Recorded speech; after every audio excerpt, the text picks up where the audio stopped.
میں آپ کو دعوت دیتا ہوں اللہ کا ذکر بہت کریں، نبی کی شریعت پر عمل کریں۔ انسان خطا کا گھر ہے، ان سے خطائیں ہوتی ہیں، خطا ہونے کے بعد اس کے در کی طرف آؤ، اللہ کی طرف آؤ، اللہ کی طرف آؤ، اللہ تعالیٰ سے بخشش مانگو، اس سے معافی مانگو، اللہ والوں کے در پر آؤ۔ یہ وسیلہ ہے، اللہ والوں کی صحبت میں آؤ، اللہ والوں کے در پر آؤ۔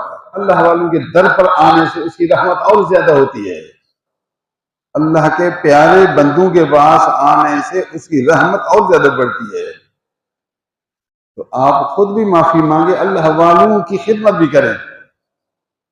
کبھی کوئی پریشانی ہو، اللہ والوں کی خدمت میں کچھ ہدیہ پیش کریں تو اللہ سے یہ تیرے دوست ہیں، میں ان کی خدمت کرتا ہوں، ان کے صدقے یہ میرا کام آسان فرما، انشاءاللہ اللہ کی رحمت نازل ہوگی۔